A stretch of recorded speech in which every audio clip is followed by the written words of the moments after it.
everyone. Welcome to Women Winemakers Personal Odysseys. Thank you for joining us this evening. We'll go ahead and get started now. My name is Megan Jones, and I'm the curator of the Sonoma County Wine Library. I'd like to thank the authors and the winemakers for their participation in this event, and I would like to thank the Friends of the Sonoma County Wine Library for all of their support. If you have not yet had a chance to read the book, it's available for sale locally at Levin & Company in Healdsburg, or you can check it out from the wine library. We will be recording this program and posting the video on the library's YouTube page. I'll start by introducing the authors. Lucia Gilbert is a professor emerita of psychology at Santa Clara University and the University of Texas at Austin, and John Gilbert is professor emeritus of chemistry and biochemistry at Santa Clara University and the University of Texas at Austin. Their book, Women Winemakers Personal Odysseys, was published earlier this year. Take it away, Lucia. Thank you, Megan. I have our book right here for everyone to see. So Jack and I thank the Sonoma County Wine Library and the Friends of the Wine Library for the opportunity to discuss our new book and have a discussion with these four wonderful Sonoma winemakers that we featured in our book. Special thanks goes to Megan, the fourth time is the charm in terms of getting our event together, and also to Julie Pedrocelli, president of the board of the Friends of the Wine Library. I will first provide an overview of our project and our book. Jack will then introduce the four Sonoma winemakers, who will then talk briefly about their career paths in wines. Megan will then moderate a discussion among the winemakers and take questions from those of you attending our exciting Zoom event. So as Megan mentioned, we are university professors and we're also lovers of wine. Our book, Women Winemakers Personal Odysseys, here we go, is a result of 9 years of empirical research and personal interviews with women winemakers throughout California and 9 international wine regions located in Spain, Portugal, France, Italy, and New Zealand. Our goal throughout our continuing journey, because we're still hoping to visit more places and we're still studying, our continuing journey has been to make lead women winemakers and their contributions to the wine industry more visible. We are often asked, what inspired you to write this book, and how did you come to work on this project? It started with my interest in gender equity and women's careers. I have long studied women working in male-dominated fields and factors that facilitated their career success. My recent focus had been on engineering and other applied science fields that appeared to be particularly resistant to change. Winemaking, which involves education in viticulture and enology, is another example of an applied science. From all that we had read, women winemakers in California had successfully shattered the glass ceiling in this traditionally male-dominated field. Curious about how this remarkable change had come about, we decided to interview a set of California women winemakers. We thought if we could identify the factors that had helped them to shatter the glass ceiling, we could share that with our colleagues, especially in various areas of engineering. In coming up with a plan to interview the women, we had not considered the difficulty we would have in locating them. When we visited various wineries and asked about possibly meeting with a winemaker, invariably we learned that the winemaker was a man. When we asked, do you know of any wineries in this area where the winemaker is a woman? the answer invariably would be, I'm sure there are some. I just don't happen to know their names.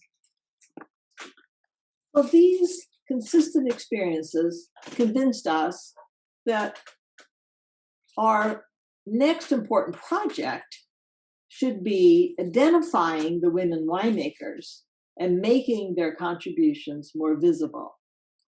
Jack enthusiastically agreed, and our joint research project, which is really the project that started the interviews for our book, was launched. So now I'll tell you a little about this project, because doing this project alone took over a year. We created an extensive database of all the wineries in California in 2011. At the time, there were 3,200 plus. And we identified for each winery who was the lead winemaker, who was the person in charge of the wine production. It turned out that only 10% of California wineries had a lead woman winemaker. So there was no shattering of the glass ceiling, obviously. This finding was quite a shock. It actually put us on the map because no one had actually ever gathered any data about the women. And then we decided we should begin to talk with the women winemakers and learn about their experiences and career paths. We also, at the same time, developed a website called Women Winemakers of California, in which we made visible every women winemaker that we could locate and interview. So we had been considering this book and writing it all along, and we had numerous ideas about how to do it. We had so much information, but it was not until our research led us to other countries outside of California that the focus of our book, the purpose of our book, crystallized. We realized that there was a universal story to be told. Based on our many interviews, there were 90 in California and 60 internationally, we developed a framework for the book built around the 4 career pathways to becoming a winemaker that emerged from our interviews. Zelma doesn't remember this, but when we talked with her, she was among the first people we talked with, and we said, what about this idea of career pathways? And she said, go for it. And she doesn't even remember saying it, so thank you, Zelma. So 4 pathways emerged from our interviews. They are the sensory pathway, the family pathway, the science agronomy pathway, and the enology pathway. We began all our interviews with the same question, and then, of course, did a whole lot of follow-up questions. But the question we started with was, when did you know that you loved wine? Now to the book, based on all of these interviews. It took us a couple of years to write the book, but we're very excited about how it came together. The book has 3 main parts. The chapters in part 1 identify the trailblazers. Pretty much everything starts in California, it seems, but the first 2 chapters talk about the trailblazers in California. And then the 3rd chapter talks about the trailblazers in the international regions that we visited. And we were very lucky to just happen upon the first women winemakers in Spain and in the Champagne region. And so that really added a lot to this first part of the book. We, of course, started with Marianne Graff, who was the first woman to graduate with a degree in fermentation sciences from UC Davis in 1965, not that long ago, and then the first woman winemaker to hold a lead winemaking position at a prominent California winery. So that was Simi in Sonoma. The chapters in part 2 focus on the careers of women who entered the field in California, so still a lot of California in these early chapters, after 1980. So after the Judgment of Paris, when there were more positions for people in the wine industry. Each chapter in this middle section is devoted to one of the career paths. And each chapter, it's kind of like putting together a mosaic. Each chapter includes the odysseys of women from different cultures. So from putting together people from California, with France, with Portugal, and just showing how universal their stories are. And so that's a really exciting part of the book for us. And I hope for the people who read it. I'll just say this one other thing. In reading the Odysseys of Women Winemakers, they're all about the same age in these 4 chapters. And so you can see how the culture of that region affects that woman's career pathway, and then how she manages to go forward. And there's that similar kind of story for each of the people in each of the chapters. Part 3, Where to From Here, is our last section, reports on the empirical studies we have conducted over the years, all of which provide evidence for the slow but sure progress of women winemakers in California. So all of these studies are California. We also have a chapter on career advice gathered from all of the women we spoke to internationally and in California. And then we have a final chapter on the value of career paths in furthering women winemakers' progress. So in closing, we invite you to read our book. We want everyone to read our book. The book's Odysseys are inspirational and educational, and they leave one thinking. We've had a number of strong reviews of the book, which has been gratifying.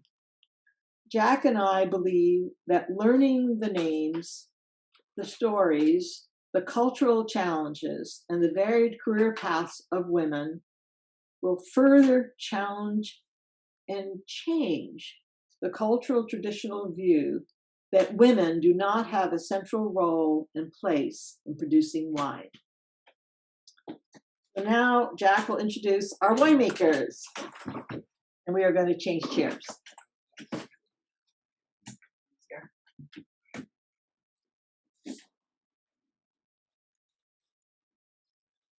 Well, it is my distinct pleasure to welcome the 4 talented women who are participating in tonight's event.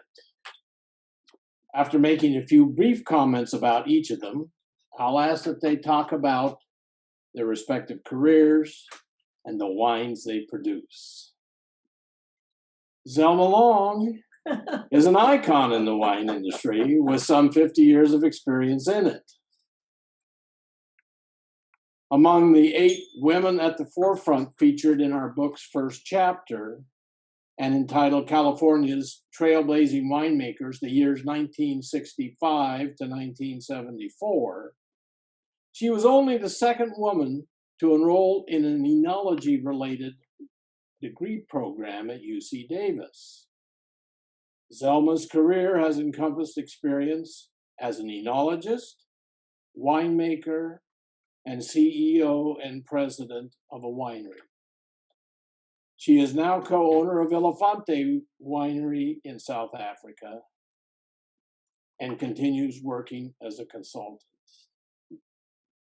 Perhaps less well known is that Zelma is a mentor par excellence to women winemakers worldwide, and that she recently was awarded a PhD degree from UC Davis in performance with a designated emphasis in Native American studies.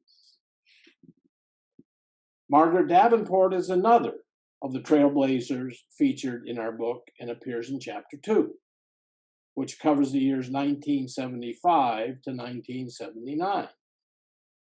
During this time, 15 women entered the California wine industry to start their journey to becoming lead winemakers.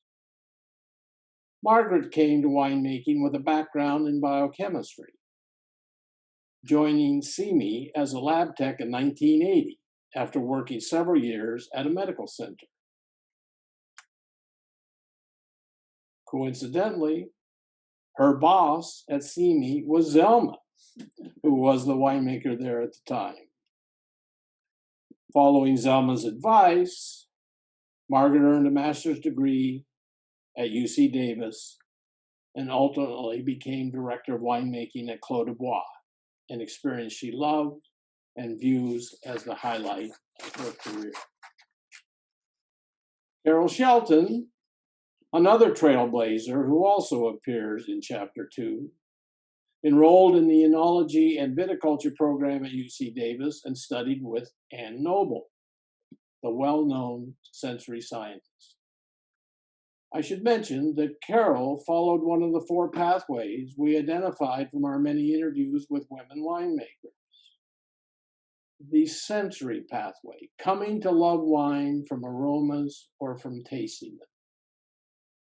After building a highly recognized portfolio of wines at Windsor Vineyards, Carol started her own winery in Santa Rosa in 2000. She is currently in the process of constructing a new home for her winery in Windsor. Shelly Raffanelli represents the younger generation of this auspicious group of winemakers. Although reared in a family having a long history in winemaking, at least a long history by US standards, her original intent was to work on the business side of the industry. But instead, she opted to join her father at A. Raffanelli Winery, working her way up from cellar rat to winemaker. She learned the tricks of the trade from her father and through courses at UC Davis, including a particularly memorable one taught by Anne Noble. Shelly is featured in our chapter entitled The Family Pathway, together with 5 young women winemakers in regions of Spain, Italy, and France, all of whom came to love wine while growing up in a wine family. Now it's the winemakers' turn. They will be speaking in the same order in which they appear in our book, and will hopefully limit their remarks to about 5 minutes, thereby leaving time for panel discussion and your questions. Turn over to Megan. Megan, it's over to you. Sounds great. If we could start with Selma, please. Thank you for that excellent introduction. Mute us. And I'd like to start by thanking Lucia and Jack for the work they've done, because I believe, as they've identified, the more knowledge about women in the wine business, I think the more women will find it easier to join our group.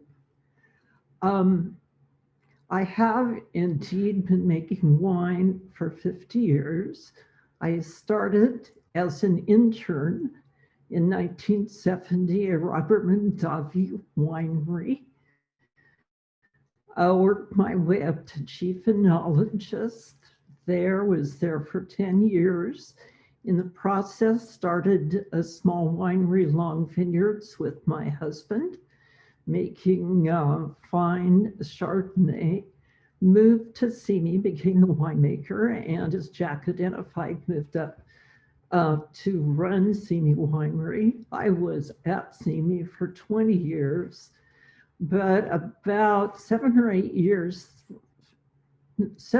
or 18 years through that time, my second husband and wonderful wine grower, Philip Fries, and I went to South Africa, fell in love with the physical environment there, the ancient soils, the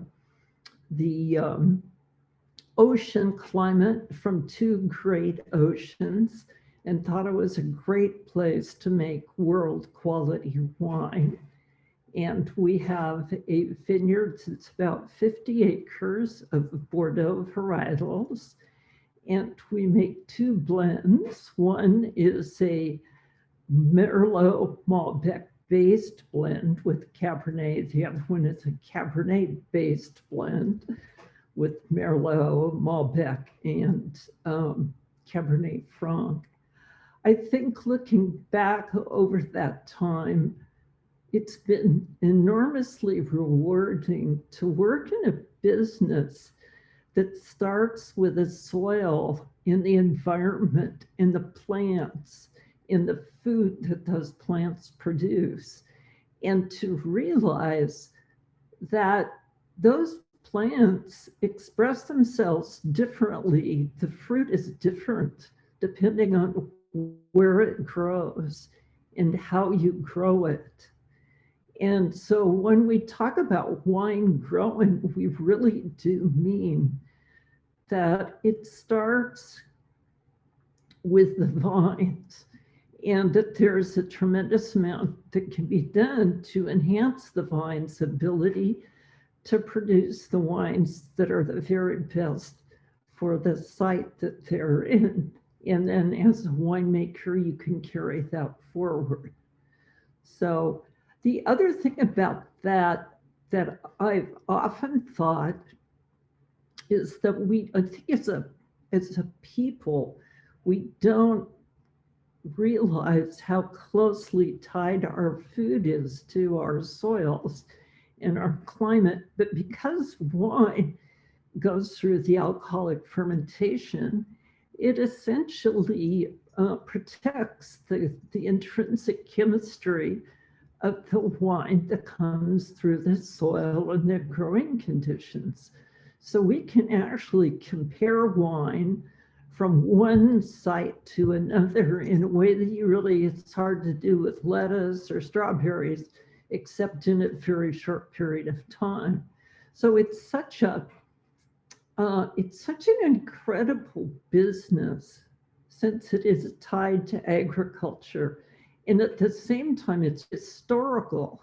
I worked in Israel for 13 years as a consultant, and I saw ancient presses carved into the rocks where they would have a large hole, like for an old-fashioned press, and then they would carve in places where that could be drained into other containers that had been carved in the rock.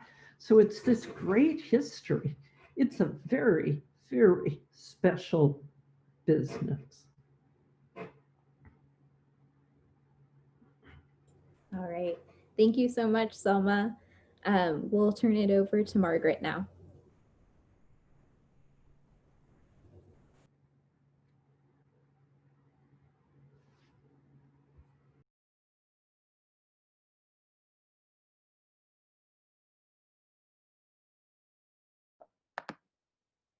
Can everyone hear me? Oh, good, good. I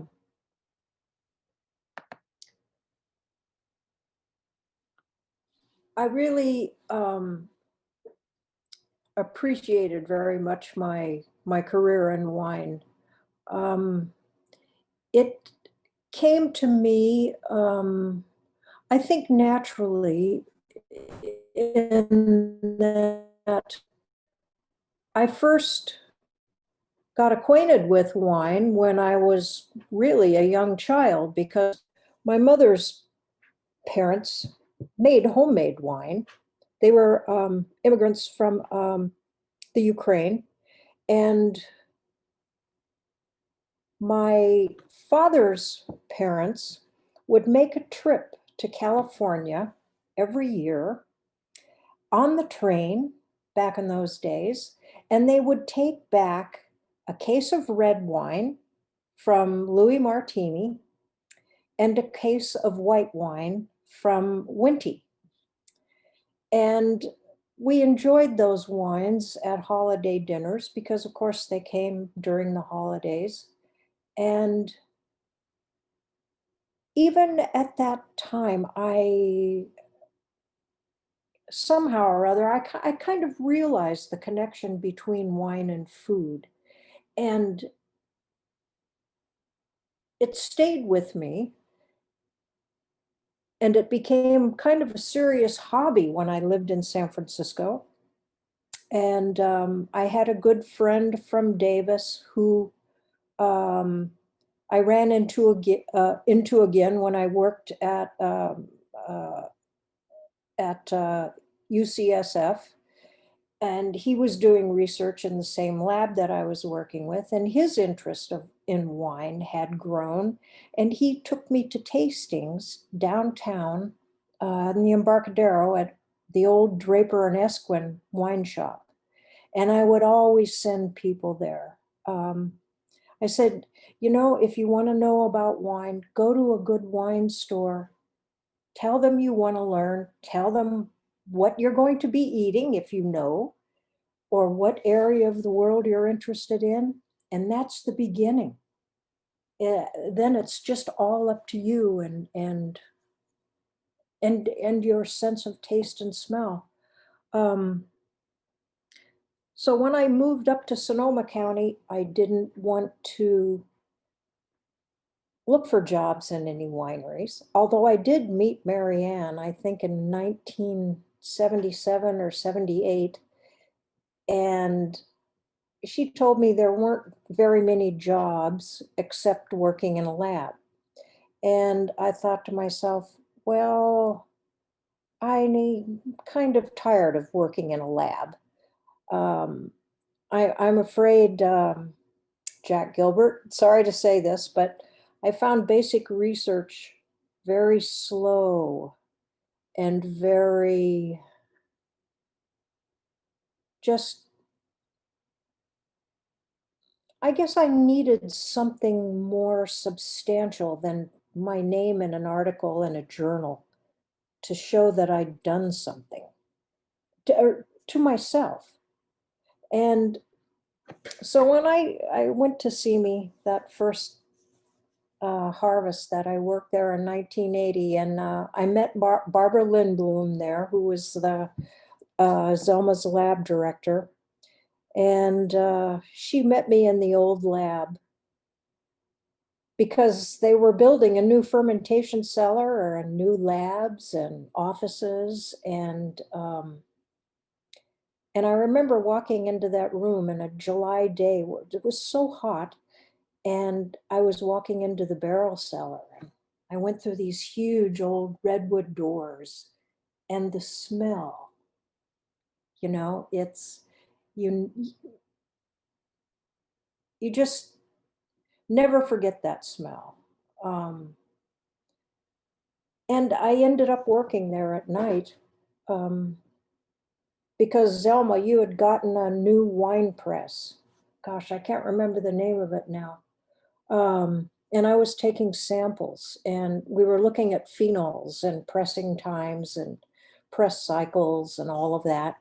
And it was really, it just, I just knew that that was something that I wanted to do. And I was so relieved. I just thought in my life I'd never find something that would be that meaningful to me. And Dave Ramey was working there then, and he was so approachable, and as was Alma. I mean, everybody there was really great. It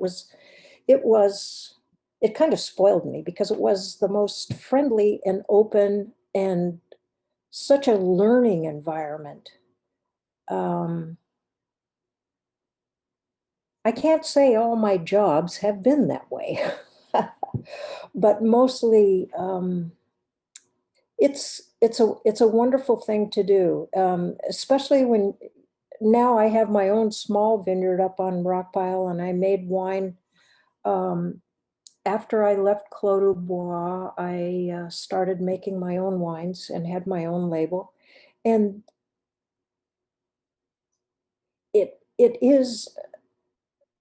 it's the only food that's really a miracle, if you ask me. Um, it was, I think when I was at Clos du Bois, one of the things that I enjoyed the most was the Bordeaux varietals and making Marlstone and Briarcrest but making those blends was, I used to tell my assistant winemakers that it was almost, when you added two varietals together, you got more than 1+1. And you never really knew what you were going to get, because the wonderful thing about it is the soil, the temperature, the angle of the sun, the rootstock, and of course the vintage. It's never the same every year. And to me, that is one of the wonderful things about it, is figuring out, what am I going to do this year? How am I going to do this or that? Why doesn't it have enough acid? Why? It's just, I guess you can tell I really miss it because I'm retired now. And unfortunately, I had a serious accident last year and fell on my head, and I haven't been able to smell anything since then. So I really don't drink wine anymore. I've learned I've learned a lot more about mouthfeel and tannin and acid and balance, but I'm really hoping that my sense of smell comes back. But what a wonderful career. I couldn't recommend anything more highly than that. Thank you, Zelma. You got me started. Thank you so much, Margaret. So next we're going to go to Carol. Thank you. Okay, I think I'm unmuted now. Cool. I got started, as they said, along the sensory path, and I started because my mom wanted us to learn how to cook. She didn't know how to cook when she got married. Her mom never taught her. So she was determined that all of us would learn. And at the age of 4 or 5, my mom had me in the kitchen, and she would send me to the spice cupboard and say, find me some oregano, we're making spaghetti sauce. And I'd say, Mom, I'm 4, I can't read yet. So I would grab anything that was green and herbal, at least I knew that much. And she'd bring it over and she'd say, no, honey, that was the marjoram. Smell them and you'll get the idea. So eventually I got to identify all the spices and herbs. She would play a game. I'm the youngest of 4 children, and the other ones don't remember playing this game with us, which was to wrap all of the herb jars and like extracts like banana and raspberry extract and vanilla and all that stuff. She would wrap them in tin foil so we couldn't see what was inside. And then we had to guess what they were. And nobody else remembers playing it because I always won. So it was just something that I got onto really quickly and really loved. And when I got to cooking, I became a pretty decent cook, I must say. And I started thinking about careers and thought I would go into paleontology. That one didn't work. Poetry. My mom wouldn't pay for a poetry major. My parents said, we have 3 children ahead of you with bullshit humanity degrees. Sorry, Sophie, Lucia. But, my sister's a librarian, don't get me wrong, but they didn't have jobs at the time. And my parents said, we are tired of paying for education that doesn't have a job related to it. So you're going to go into the food profession or something like it. You're good at science. So I reluctantly dragged my feet in and I took poetry anyway and decided that actually I liked winemaking better. I decided winemaking was the most creative science and the most scientific art combination that there was. And I cottoned to it right away. And I worked for Ann Noble while I was there, and she was also my master advisor.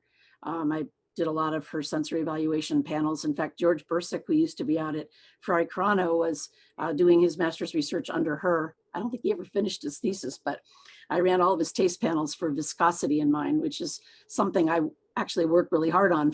I work on mouthfeel really hard right now. And I was in school with a lot of greats. I see Doug Knoll is out there watching this, and Doug and Lee were up at Davis with us, and Kathy Corson, and lots and lots of names that are very familiar to everyone. And I graduated in 78. I was an undergrad. I think Doug was doing his master's at the time. And a lot of job possibilities, of course, when you're exploring, but the first one and the best one came up was working for Zelma. And so there's a common thread here. I worked for Zelma and for Rich Arnold at Mondavi doing research, the research enologist for a harvest of 78. And I did everything from picking grapes out in the Tokalan vineyard, in fact, all the way through to bottling them and all the little small lot fermentations. I was like the largest home winemaker that I know with about 200 lots of small wines. And I left there about a month or two after harvest to get a chance to work down under. My parents had invited me to do the Milford track in New Zealand.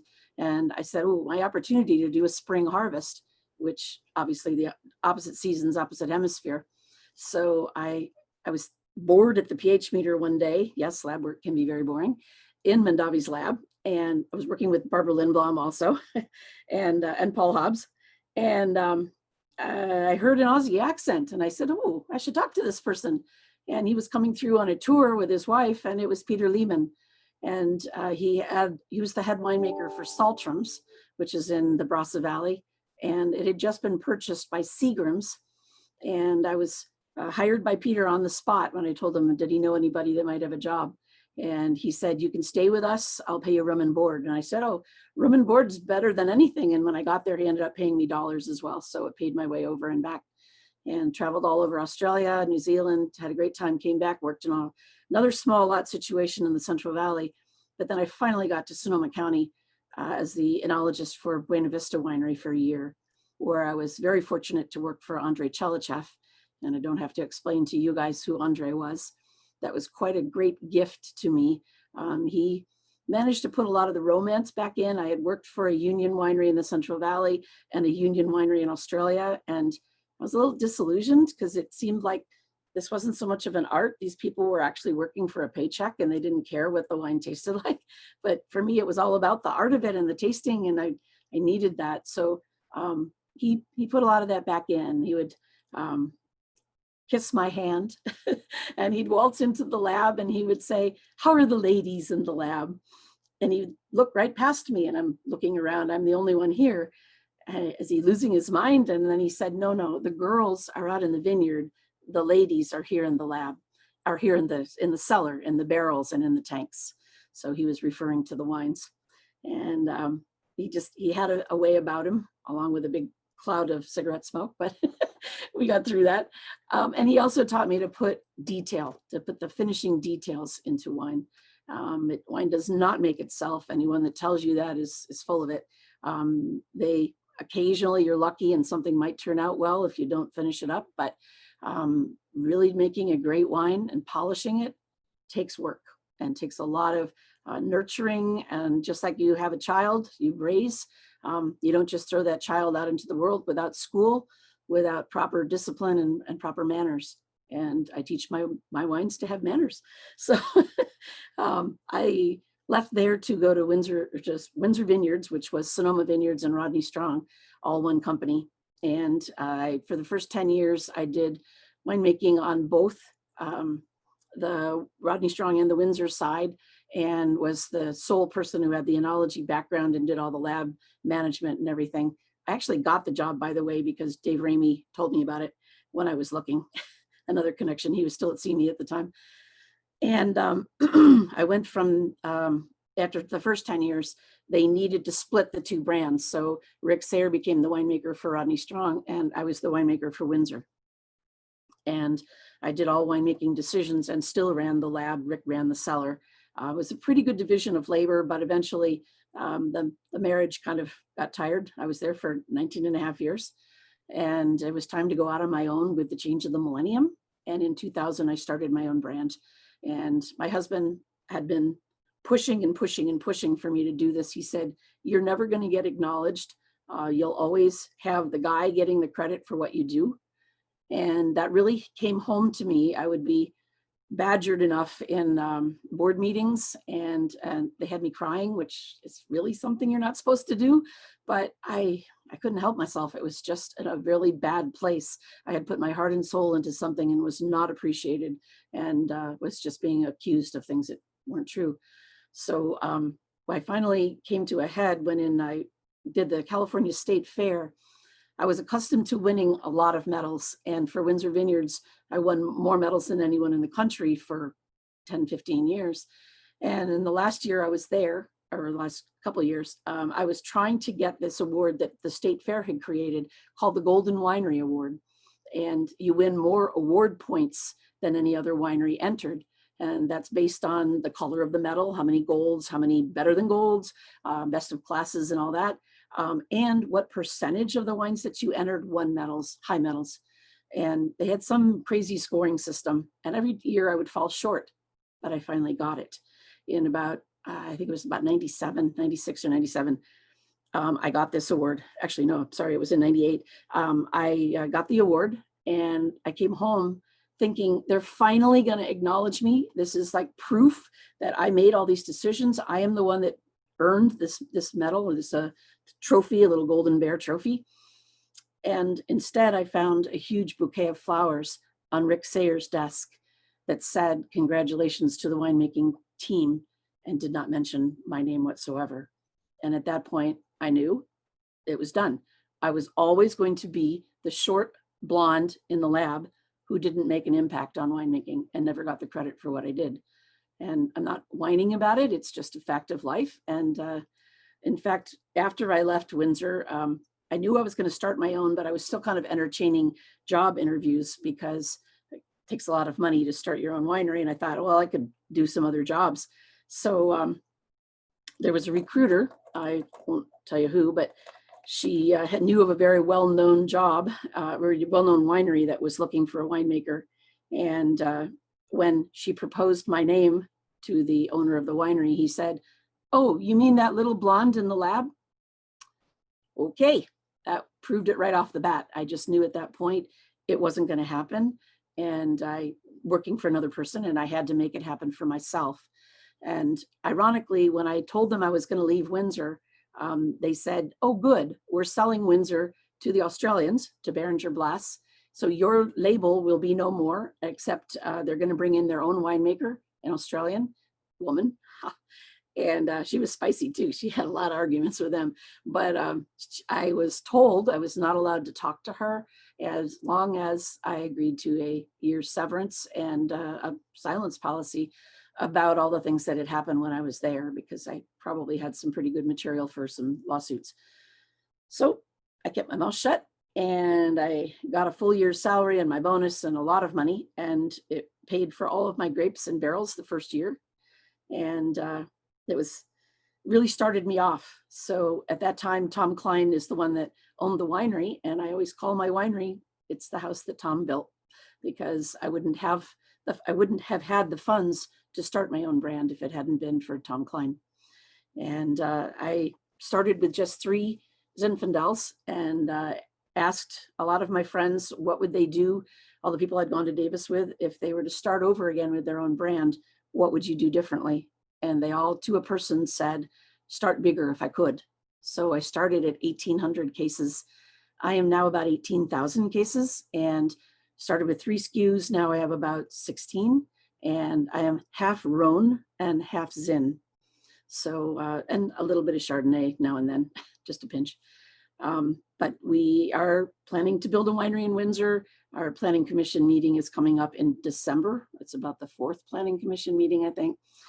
But my husband is determined that we do this, and I think it's a good idea. So we're finally going to bring all of our winemaking under one roof. I do a little bit of custom crush and have done for all these years. And I have my own space here on Coffee Lane, if you ever need to find us. And we'll be out of here in about 1.5 years, hopefully. We'll be up in Windsor. So that's my story. Thank you so much, Carol.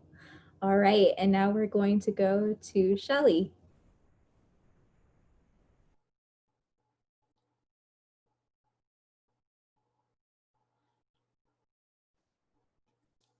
I'm unmuted. I think you guys can hear me, right? Yeah, we can. Okay, good. Yeah, so it's an honor to be part of the book, and it's going to be hard to follow all three of these women and their accomplishments and what they've done for the industry. I have only started in comparison to them, but I've been really fortunate because I've been able to step into a family business, fourth generation winemaker, and my great grandmother paved the way. You know, she came over from Italy, left her family, and, you know, traveled to America, East Coast to West Coast, met my great grandfather and convinced him to move to Hillsburg.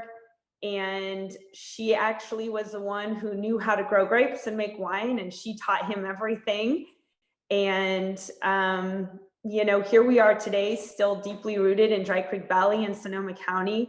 And I'm really fortunate to follow in those footsteps. I learned a lot from my dad. I consider him kind of an icon of Dry Creek Valley. He knows these soils and these submicroclimates so well. And as we all know, every vintage is different. And I always think it's such a great learning experience. Every year's different. Mother Nature is always different. And again, like Zelma said, it starts in the vineyard.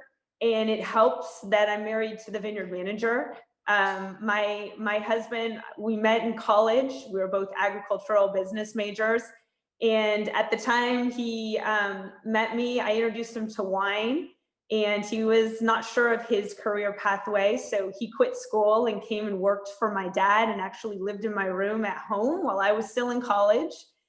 And my dad got to show him the ropes. And he went back to school, graduated. I graduated, came back here. He went back. And so eventually we were both working together. And it's a great relationship to be working within a family business because we all have the same goals and the objectives. We made a decision a long time ago not to grow and always maintain a level of excellence, a standard within our winemaking style. And, you know, for me, I guess the most rewarding thing is, you know, I get to see the whole process. I get to be involved with everything that starts every year out in the vineyards, see it all the way through to the bottle, and to be able to share it with my consumers and get their direct feedback. And when I can make them happy, that's probably the most rewarding thing. And that is also the motivation that I find that keeps me going every year. And it's also one of my things, like we've decided that, you know, we're here to stay in this industry. It's been tough the last few years, but you know, if we can preserve what we have and maintain our traditions and our heritage, we own all our own land. And if we can, we've gone 100% certified sustainable. If we can preserve that for the next generation, that would be really gratifying. And to be able to do that and carry on and see it carry on and see every generation add something to the business, which has happened, that makes me happy. And that makes me feel that I've given something and I've been part of something very special. And it's just an honor to be, you know, in this industry and have had the opportunity to step in behind my dad, my grandfather, and my great-grandparents. So I don't have all that long history, sorry, not yet. Thank you so much, Shelly. So I have some questions that I could ask, but I also thought I would turn it over to the audience right now and see if there's anyone who wants to type a question into the chat, or if you want to raise your hand. There should be a way that you can do that on Zoom, or if you just want to wave in the video, we can call on you and have you ask a question.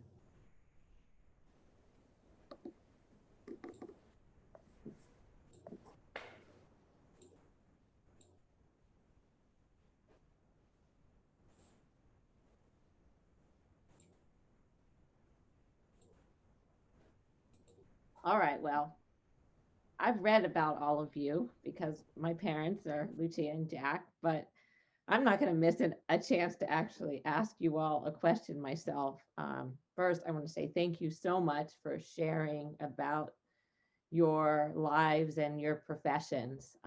And I wonder, what advice would you give to young people today, especially thinking about all of the fires we've had and climate change? And would you still recommend that winemaking is something that you know is kind of a good idea to pursue, or are we sort of doomed as a society, and everything's going to change to where maybe, I don't know, there's something else you would recommend, but I just wonder what advice you would give given where we are today.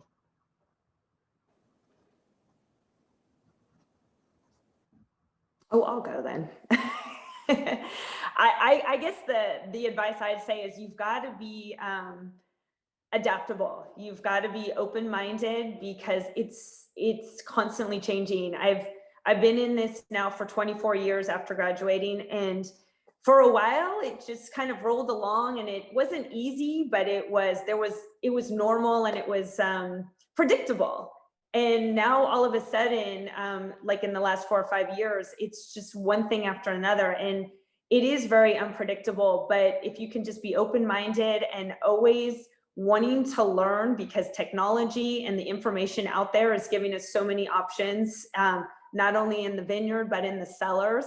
And I mean, honestly, to be able to make wine, I mean, I think wine makes people happy, and it brings people together. It's a social beverage. And I think for the young people, I mean, I think it's a great industry because you are tied to the land, you're growing something and ultimately putting it in a bottle and hopefully on someone's table and bringing people together. I agree with that. And I wouldn't let the frustrations of dealing with the guys in the business get you down. There's so many more women, and there's so many more support groups right now. There's a lot of tasting groups, and the Women for Wine Sense and Wine Women are both organized with women winemaker forums, or fora, I guess you'd be plural.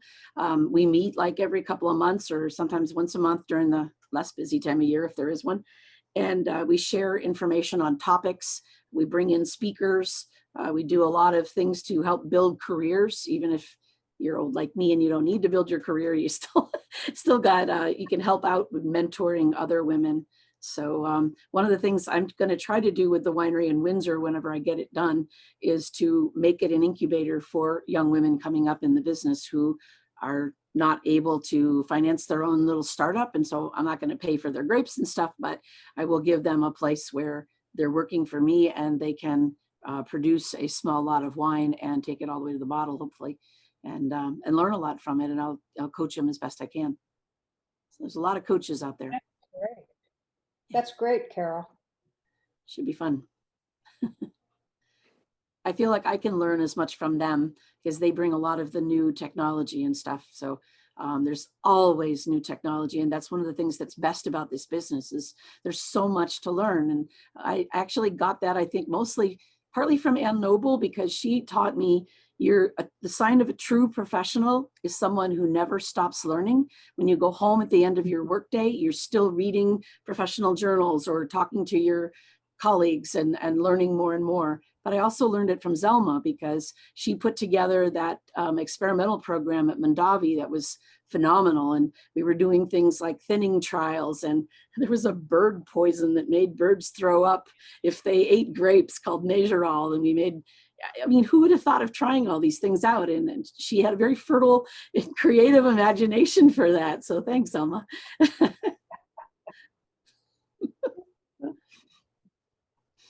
Great memories. Well, I'd just like to say in response to Melissa that you have to have faith in grapevines, because grapevines have been around forever and they're very sturdy. And even though the climate is changing, there will always be many places that grapevines can go. So for all the reasons that have been mentioned and that, I would always encourage people to be winemakers or wine growers or both. All right. All right. I think that next we're going to go to Sean. Sean has a question. So first, I'm in my 20th year of teaching at the University of Texas. And so I owe Jack and Lucia so much. Lucia was a mentor of mine from my very first days on campus. And some of the things that I learned from her was about teaching and how to engage undergraduates. But another thing I learned from her is how to taste good wine. And so luckily I've had all of your wines because of my relationship with Lucia and many other people's wines, including the Nulls, right? I've enjoyed your wines because of Jack and Lucia too. And so my question is to the winemakers. So I've noticed that in my conversations with Jack and Lucia, that I end up learning just by having a conversation with them. And so I wonder if any of them learned something about their craft because of the questions that Jack and Lucia were asking them.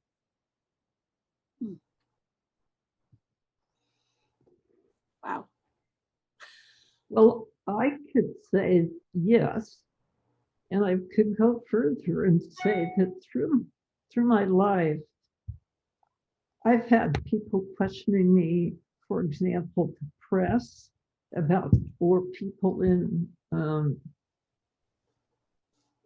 conventions and meetings, and questions are a really essential part of learning. You know, there's always, as Carol said, there's always something new. Yeah. Maybe I've learned something more about my craft, but I think with their questions, it was more about what more was I learning about myself in the position that I was holding, and what more could I do and give back to the industry. Yeah, that's probably where some of my mentoring ideas kind of came from too, was seeing how few women there were and seeing what a tough time they're having. And then having the Gilberts put numbers to it, that really helped. So, and then getting the word out to other people certainly helped from a marketing point of view too. Yeah. Yeah. Interesting.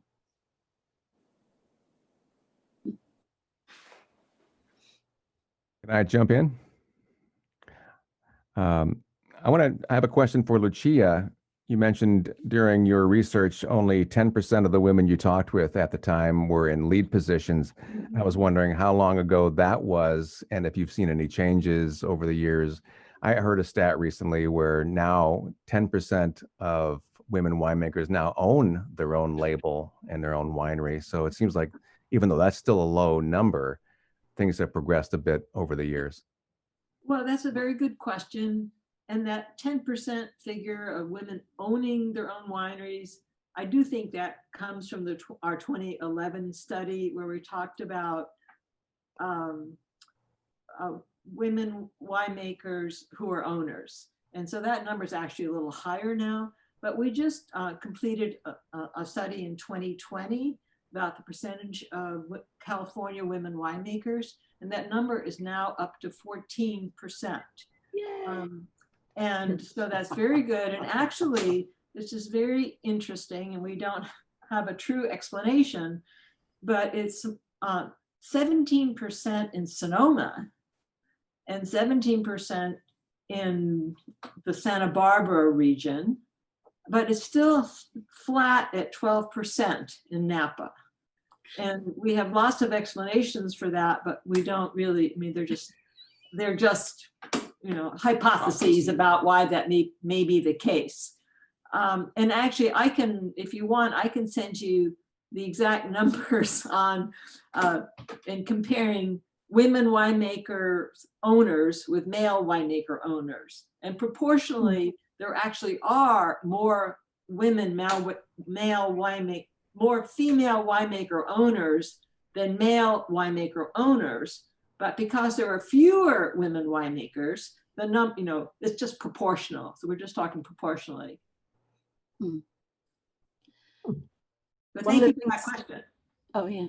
One of the things that's been a little frustrating is, but I don't think you did it in your study, but some people talk to the woman owner and she says, yes, I'm the proprietor, I'm the owner, when in fact, she doesn't do a thing. When I was at Rod Strong did no winemaking, but for marketing purposes, he said he did. And that has very often come across with wealthy people's wives or whatever, that they put them as a position and they're not really doing the job. They're not getting their hands dirty, basically. So we're very careful about that. And many people call themselves vintners. And, so if you're the owner, you are often not the winemaker. And so it takes a lot of digging. And there are a few cases where we never could get to the truth. And we just have to say, leave that, no, we didn't leave it out, but we can't code that. But you're absolutely right.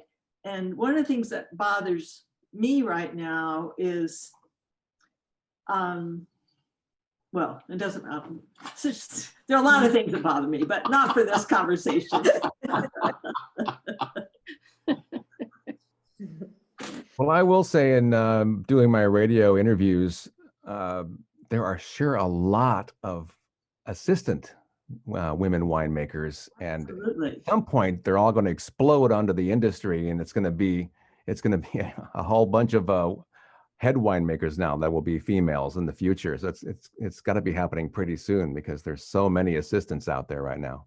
Yeah, well, there are, but I just sort of blowing our own horn, but we just recently published a study. We called it The Next Generation of Lead Women Winemakers.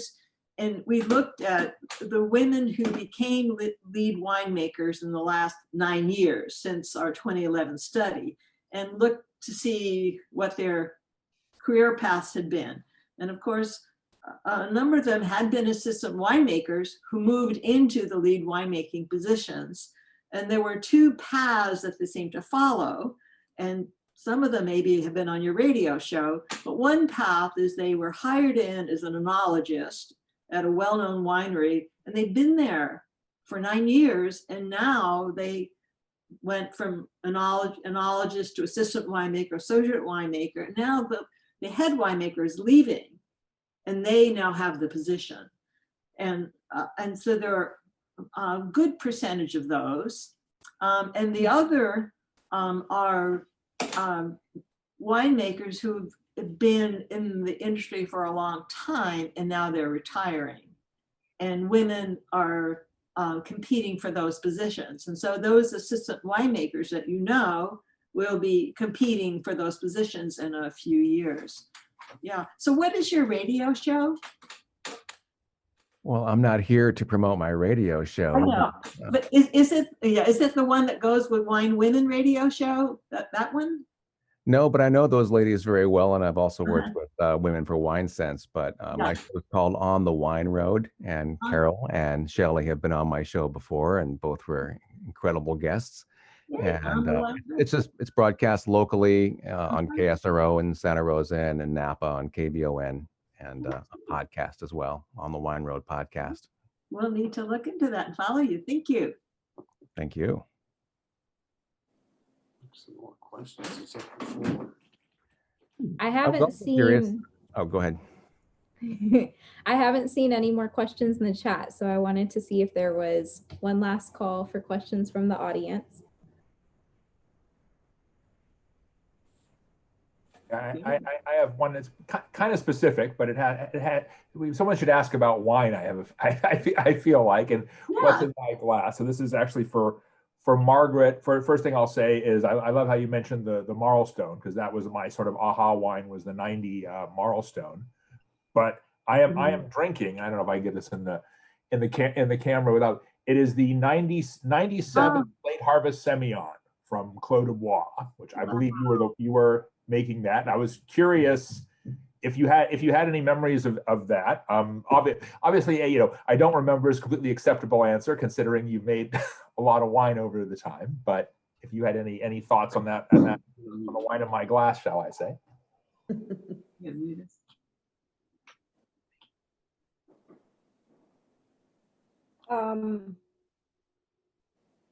Am I on? Yes. Oh, was that for me? Yeah. Can you hear me? Yes. Yes. You can hear me, Carol? Yeah. No problem. Oh, good, good. The 1997 Semillon, the thing that I remember the most about that wine was it came from, I think it came from Knights Valley, not from Clos du Bois vineyard. And the biggest problem was keeping the owner's Labrador from eating the grapes. Yeah, that dog was amazing. Peaches was her name. The bees didn't even bother her. But yeah, I didn't quite hear what question you asked, Alex. That was basically it. Did you remember anything about the 97? No, I mean, we harvested it late and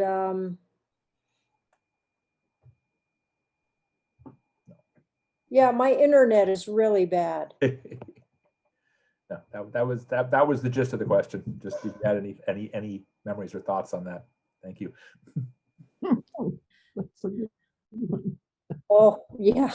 That he especially is drinking it right now during this presentation. He was, I think, so specifically selected it. Oh, that's fabulous. If I understood correctly, Alex. Wow. That's correct. That's correct. I had Wow, that's great. cellar, so figured this would be the place to the place to drink it. Oh, Alex, you are a lucky man. Have any more in your cellar? Nope, just the one.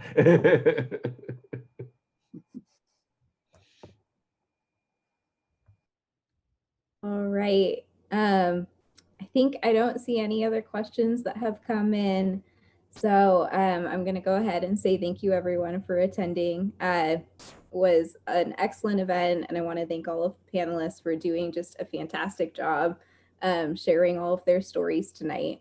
So thank you very much, everyone. Thank you. Thank you. Really appreciate Thank it. you. Thank you. Thanks for your patience. Thank you so much, Megan. You're Yeah. great. Yeah. I'm going to come by and visit you. And let's all drink up. Bye-bye, everyone. Cheers. Bye. Bye. Bye. So much. Bye-bye. So Lucia and John, since you're still on, I am curious about if you saw much similarity between the U.S. winemakers and the international winemakers. And I know there are a lot more family-oriented wineries in Europe, but how did those compare? Well, I would say, Jack, definitely. So if we just do Italy, I mean, definitely every winery we visited in Italy was a family winery. And had been for generations. Hundreds and hundreds of years. I mean, it's just so different. But, I would say if we look at Spain, the laws in Spain are very strict on what you can do. And things that we do in California, you are not allowed to do in Spain. You don't have crush pads. You don't have a bottling line. Everything has to be done at your own winery. And there are quite a number of industrial wineries, more than we had expected. I don't know if you would agree with that. And so, and we really haven't visited industrial wineries in California. I mean, we haven't gone to, Gallo. we haven't gone to a big Gallo facility.